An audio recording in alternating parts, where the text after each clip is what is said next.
Pour construire un Cameroun plus juste, pour construire une société meilleure, un pays où on n'a pas peur de mourir, nous avons payé le prix fort sur le plan politique, sur le plan social. Certains d'entre nous sont en prison, d'autres ont perdu la vie, d'autres encore sont coincés en Europe, en exil et ne peuvent plus retourner au pays tant que ce régime sera au pouvoir. On nous appelle les exilés, c'est même devenu une insulte. Vous avez des gens qui vont à l'église le dimanche et qui vous appellent exilés. Il faut leur rappeler que Jésus a été exilé pour fuir Hérode qui voulait tuer les bébés. Nous avons payé le prix parce que nous sommes conscients que le pays ne va pas bien. Nous sommes conscients qu'il est rempli de tares, nous sommes conscients que les gens ne sont pas libres, les gens ne peuvent pas parler et aujourd'hui, vous le voyez encore, de plus belle manière, c'est une muselière invisible où tout le monde fait et où tout le monde ne prononce pas des noms comme Amour Bellinga que je dis avec une grande facilité parce que je suis plus ou moins en sécurité là où je me trouve. Je peux dire Paul Biya, Laurent Esso, Ferdinand Ngongo et être sûr quand même que ce soir, je vais rester en vie. Mais au Cameroun, celui qui le dit, il va rentrer chez lui en regardant tout autour de lui, certain que le moindre vrambissement de moteur, c'est une Prado noire qui s'approche de lui pour l'enlever et aller l'assassiner quelque part. Nous avons donc payé ce prix-là parce que nous avions à cœur de faire grandir nos enfants dans un pays potable. Vous qui voulez voir vos enfants grandir n'est pas tout. La question c'est surtout grandir où?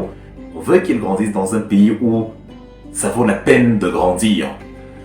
Mais à côté de nous qui nous mouillons donc pour construire ce Cameroun-là, qui essayons et qui nous faisons insulter copieusement par ceux pour qui nous nous battons, il y a des gens qui, eux, ils n'ont pas de problème. À côté de nous qui sommes appelés terroristes par des gens pour qui on réclame de l'eau, mais qui s'énervent quand on réclame de l'eau pour eux, par des gens dont on vole l'argent des impôts, mais qui s'énervent, qui se fâchent, qui nous insultent, qui nous menacent même de mort, qui nous menacent de moult et une chose, qui menacent nos familles, parce qu'on a réclamé des routes, de l'eau, de l'électricité, une infrastructure pour eux.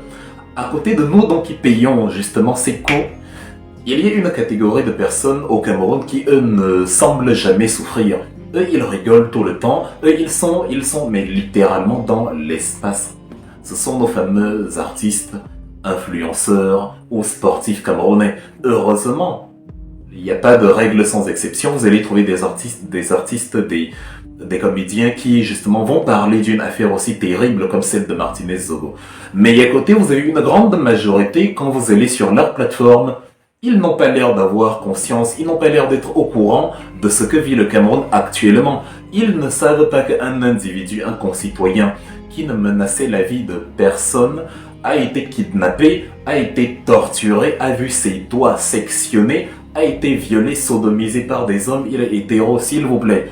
On lui a mis dans des conditions les plus inimaginables où il a vu la mort venir, on lui a introduit une part dans le rectum, on l'a fait mourir dans d'inimaginables souffrances. Et aujourd'hui, on est dans un carrefour où il est hors de question que les choses qu'on a eues avant se reproduisent aujourd'hui. Il est hors de question que les enquêtes qui ont commencé, qui ne se sont jamais fermées, les gouvernements qui ont parlé pour nous embrouiller l'esprit et qui après ont étouffé l'affaire, il n'est pas question que cela se reproduise. Et nos artistes, nos influenceurs, nos sportifs ne se rendent pas compte que on a besoin de leur énergie, ils ont le devoir de communiquer justement avec toute la force de leur audience pour que la vérité soit faite sur cette affaire, pour que ceci serve d'exemple à ceux qui veulent encore s'arroger le droit de vie et de mort au Cameroun et décider comme ça en toute impunité de qui ils doivent tuer. Il faut que nos artistes s'engagent et utilisent leur popularité pour justement mettre la pression sur les enquêteurs, le gouvernement, la police, la gendarmerie et faire bouger les lignes. Mais vous allez voir beaucoup de nos célébrités qui justement ne sont pas du tout concernés par cette affaire. Eux, ils vivent bien. C'est de belles photos dans des endroits fleutrés à travers le monde. C'est de l'humour à outrance. C'est la musique, des chansons. Je ne fais pas politique. Certains d'entre eux Quand il faut féliciter Paul Biya, soutenir ou demander qu'on soutienne Paul Biya, ils ne se souviennent pas que c'est de la politique. À ce moment-là, ils ne font pas politique. À un moment, on leur demande de défendre la vie et l'intégrité de leurs concitoyens. Ils ne font subitement plus politique. Il faut arrêter. Nous avons besoin d'artistes qui montent au créneau et dont la popularité sert à quelque chose. Les likes et les vues, je ne sais pas, c'est abstrait, c'est vide quand il n'y a pas un suivi concret, justement, une matérialisation, opérationnalisation de cette popularité-là. Si tu as 10 000 vues, 5 000 vues, 50 000 vues, 50 000 personnes qui te suivent, il faut dire à ces 50 000 personnes que voilà, je combats la justice, voici ce que je dis, voici mon opinion par rapport à telle affaire, le gouvernement doit, la police doit, les enquêteurs doivent, la société doit, la justice doit régner, et ainsi de suite. Il faut utiliser son audience pour construire l'infrastructure morale. Nous avons donc des célébrités, des influenceurs, comme ils se font appeler, mais vous n'influencez rien. Nous avons besoin de vous pour influencer la police et la justice et le gouvernement dans le bon sens, dans le sens de l'élucidation de l'affaire Martinez-Zogo et dans le sens de débusquer justement les coupables. Mais on est surpris, ils n'ont pas de problème, nos chers artistes là aujourd'hui. Tout va bien pour eux, mais c'est-à-dire c'est incroyable. Nous, on est les crétins qui, en fait, pour avoir combattu pour un meilleur Cameroun, nous, on paye le prix fort. C'est-à-dire, c'est nous encore qu'on insulte, c'est nous qui ne pouvons pas aller dans notre pays, c'est nous qui X, Y. Mais eux, non, ils vont récolter les fruits que nous avons semés après que nous ayons payé le prix et qu'ils aient dit à ce moment-là qu'ils ne font pas politique. Quand vous allez créer un pays où le droit, où il y a la justice, le jour où ils sont victimes d'injustice, ils vont profiter de la justice que vous avez créée. Mais entre-temps, quand il fallait combattre l'injustice, ils ne faisaient pas politique. Tout le monde fait politique. Allez lire les travaux d'Aristote. Le zoon politikon, c'était sa formule principale. L'homme est un animal politique, ce n'est pas un slogan creux. Ça veut dire que l'homme ne vit pas seul, l'homme vit dans une société, la police, P-O-L-I-S, il vit dans une cité où il y a des gens, où il est appelé à interagir avec ces gens-là. Et pour interagir avec ces gens, il faut qu'il y ait une structure, une hiérarchie, un ordre. C'est donc ça la police, c'est ça la politique. Vous faites tous politique. Votre vie est la conséquence des décisions politiques. L'absence de droit d'auteur et d'encadrement, c'est la conséquence des décisions politiques. Si Francis Ngannou, qui ne s'est pas encore exprimé sur le cas Martinez-Zogo, a dû fuir le Cameroun, c'est parce que la politique médiocre de Paul Biya l'a contraint de fuir le Cameroun parce qu'il n'y avait pas de perspective dans la terre camerounaise. Et s'il peut venir voir Paul Biya serrer la main à Ferdinand Ngongo, alors qu'il ne fait pas politique, il peut donc aussi combattre l'injustice même sans faire politique. C'est à ça que sert la notoriété d'une personnalité publique. Si Samuel Eto'o est capable de dire « Je demande de voter pour Paul Biya », il peut aussi s'exprimer sur l'affaire Martinez-Zogo. Il faut que les personnes populaires, votre célébrité, elle est très bien. On apprécie les photos sur Facebook, on met les likes, on apprécie les rencontres avec les grands de ce monde, mais dans votre pays, suivez l'exemple de ce que ces grands de ce monde-là font.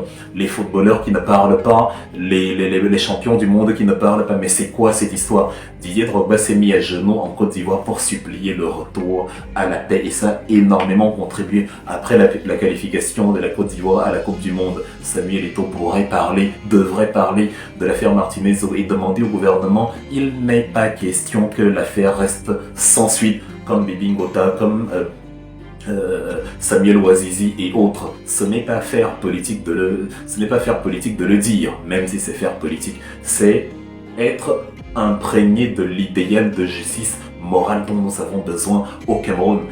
Les artistes, que ce soit parce que là j'ai cité les gros poissons, on a un tas à parcourir leur page, il y en a quelques-uns dont vous allez voir les publications, mais les chanteurs, les chanteuses, les maquilleurs, les maquilleuses, ils sont dans la bulle, ils sont dans l'espace, ils sont dans la lune, ils ne sont pas avec nous dans l'affaire Martinez-Zogo, ils n'arrivent pas à réaliser ce qui s'est réellement passé. Ils se sont dit que cette fois-ci, ce sera comme les autres fois.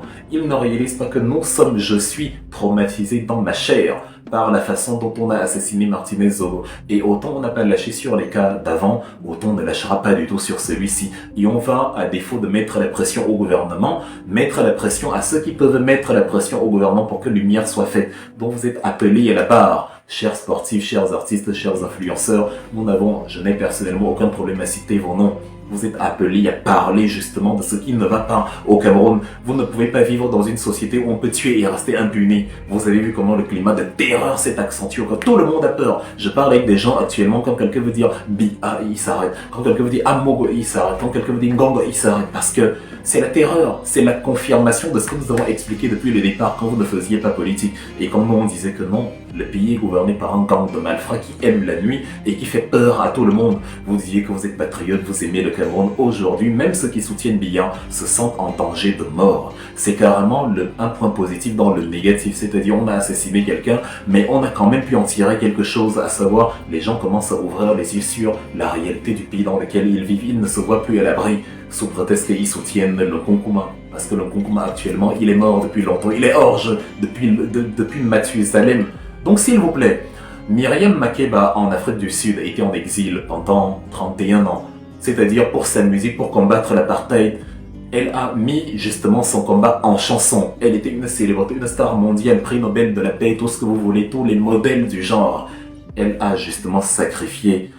Elle est devenue un modèle, une icône parce qu'elle s'est sacrifiée pour la considération de l'autre, pour l'égalité entre les hommes.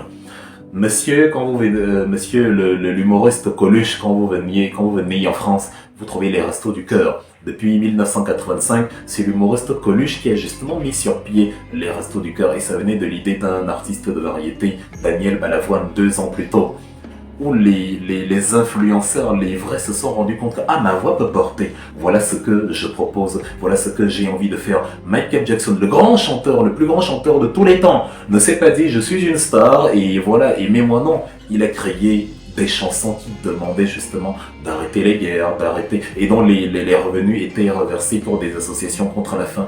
Vous avez la célèbre chanson collective We Are the World, vous avez l'autre chanson Heal the World, et dans le Heal the World, il dit bien to make it a better place, heal the world, il faut guérir le monde, for you, for me, and for the entire human race. C'est de ça qu'il s'agit. C'est-à-dire, if you care enough for the living, make a better place for you and for me. Si tu as de la considération pour les vivants, si le sort des vivants vous préoccupe, si vous ne voulez pas que la même chose qui est arrivée aux gens qui sont morts arrive aux gens qui sont encore en vie, créez un monde meilleur pour vous et pour moi, c'est-à-dire pour nous, pour la société, pour ces gens-là. Donc on a le devoir, comme Miriam Makeba, comme Michael Jackson, comme Daniel Balavoine, Monsieur Lilian Thuram qui était footballeur en France, s'est rendu compte que le racisme n'est pas mort en France et il a écrit La pensée blanche. Il n'est pas admissible que Claude Siard, qui lui est français, parle de l'affaire Martinez-Zogo et on ne voit pas Francis Gano, qui a bien dit qu'il est toujours camerounais, et on ne voit pas Samuel Eto'o qui nous dit qu'il est camerounais. Mais comment on peut concevoir cela? Les artistes, les chanteurs, ceux qui viennent ici se produisent dans la diaspora et tout, et qui se plaignent parfois que les activistes les ont boycottés, mais vous donnez le bâton avec lequel on va vous fouetter. Comment vous allez convaincre les activistes? Moi, je n'ai pas le pouvoir d'empêcher les activistes de la diaspora de boycotter un artiste. Même si je leur dis non, ne faites pas ça, ils vont le faire en mettant des raisons en avant comme... Vous avez vu quand on a assassiné Martinez-Zogo, ces gens-là ont dit qu'ils ne font pas politique, mais les voilà qui viennent dans la diaspora, veulent se produire et veulent que nous les payons, nous payons leurs chansons. En fait, vous leur donnez l'impression de gens qui aiment la facilité, qui aiment la belle vie, qui ne veulent pas souffrir, qui aiment là où il n'y a pas de problème, il n'y a pas de friction, qui ne veulent mener aucun combat, qui veulent juste gagner de l'argent, jouir de leur vie, et les malheurs n'arrivent qu'aux autres. Il faut que cela prenne fin. Ça ne peut pas continuer. Le Cameroun ne doit pas être un pays où pendant que la vie humaine est considérée ailleurs, la vie humaine n'est pas considérée au Cameroun. Non, le Cameroun doit être un pays où également, quand il y a un malheur, les artistes montent au créneau pour dire que le malheur, si là, on ne veut pas. Si les autres se battent pour la construction d'un idéal, si les autres se battent pour un pays où quand il y a un meurtre, quand il y a un crime, on mène une enquête, battez-vous aussi pour que ce soit la même chose chez vous, parce qu'ils vont vous mentir. Emmanuel se dit, a menti, ce sont des menteurs. Ils vont vous mentir, vous rouler, Le seul moyen pour que le cas Zogo soit différent des autres cas, c'est que la pression doit être incessante. La pression doit être la même tous les jours. Ça ne doit diminuer à aucun moment. Vous devez marteler, vous devez crier. Ce n'est pas, j'ai fait un petit tweet et voilà, ça va. Non, c'est pour ça que j'ai exhorté ma tante Nathalie Young de faire une grosse vidéo comme celle qu'elle a l'habitude de faire contre la France, contre la prévarication de la richesse africaine par la France, ce qui est excellent, mais on veut la même énergie pour justement les intérêts des individus à l'intérieur de notre pays. Tu peux faire un tweet, une publication, mais c'est léger. La pression d'être incessante, ce n'est pas une formalité où on va dire plus tard, bon, j'en avais parlé, mais non, quand on a autant de notoriété, et c'est valable pour tout, pour tous nos, je sais pas, nos artistes, nos influenceurs, il y a des gens dans des futilités, ils sont présents dans les vidéos de commérage, dans des vidéos d'humour, ils sont présents dans le Congo-Ça, entre le Cameroun et la Côte d'Ivoire, ils sont à fond dedans, dans tout ce qui concerne l'abstraction, la distraction, la vacuité, ils sont hyper présents, remplis d'énergie. Chacun dit, ah, je fais un grand live demain à 15h, la vérité sur l'affaire, je sais pas, telle relation en Côte d'Ivoire, tel machin, au Canada, tel je ne sais. Mais maintenant, il n'y a pas de direct live, grand direct live sur la revendication de l'élucidation de l'affaire Martinez-Zogo. Non, c'est pas possible. Je propose donc aux artistes de faire chacun à défaut, pour ceux qui en sont capables. Faites une vidéo, parlez, dites, je veux la justice pour Martinez-Zogo. Vous n'avez pas besoin d'insulter Paul Biya. Ça, c'est notre travail. Parce que nous, on aime pas, il est médiocre. Si vous êtes incapable de dire ça, nous, on va le dire à votre place. Mais demandez à ce gouvernement, qui est pour vous dans un très bon gouvernement, dites-lui, nous entendons bien que la justice va faire son travail et tout. Sauf que les cas précédents nous ont montré que la justice, finalement, laisse tomber les affaires. S'il vous plaît, ne laissez pas tomber cette affaire. C'est parce qu'elle est grave. Elle est gravissime. Elle a traumatisé toute la nation. Vous faites une vidéo comme ça, vous la refaites le lendemain, vous faites une autre et ainsi de suite jusqu'à ce que la vérité soit faite. Vous avez le temps vous avez des journées libres, le temps que vous êtes au restaurant ou je ne sais pas. Si vous le faites tout, on ne va pas assassiner tout le monde. Ceux qui ne peuvent pas faire de vidéos seules en caméra isolée, je sais pas, rassemblez-vous, créez un collectif, faites un collage, c'est-à-dire ma grande sœur Caresse Ocho fait une vidéo ou un texte ou je sais pas un statement comme elle le fait brillamment depuis l'affaire Martinez-Zogo. Ma grande cousine Charlotte Dipanda fait la même chose. Artiste tel fait ceci, Fingon Tralala fait ceci, le Viber fait ça, tel fait ça et on fait une sorte, on rassemble le tout et voilà on a un cocktail intéressant qui va être diffusé partout et où justement les pouvoirs publics verront et diront, constateront que tout le monde est monté au créneau, c'est une affaire qui ne va pas s'épuiser aussi vite. Et si ça ne suffit pas, vous refaites la semaine d'après une autre, vous refaites 3 jours plus tard une autre. Le combat pour la justice est un combat incessant, il n'y a pas de pause et il n'attend pas parce que le crime n'attend pas, les meurtriers n'attendent pas, ils veulent tuer. Ils tuent tout ce qui bouge, ils veulent tuer à la moindre occasion, ils veulent continuer de tuer le meurtrier et actuellement là tranquille, il est avec vous dans ce pays-là, il s'est levé le matin, il a dit à ses enfants, ah bonjour, vous allez bien, ah tu as mangé, les enfants lui ont dit bonjour papa, c'est inacceptable parce que les enfants de Martinez-Zogo, eux aujourd'hui, n'ont plus de père et d'autres enfants sont en danger parce que on a prévu aussi d'assassiner leur père, s'il vous plaît. Ne vous rendez pas complice des criminels par le silence. Vous êtes agaçant quand on va sur vos murs, vos profils, et on vous voit parler d'autre chose alors qu'il y a un cadavre dans le placard. N'énervez pas plus que le gouvernement qui est complice de ceux qui ont tué Martinez-Zogo nous énerve déjà à l'heure actuelle.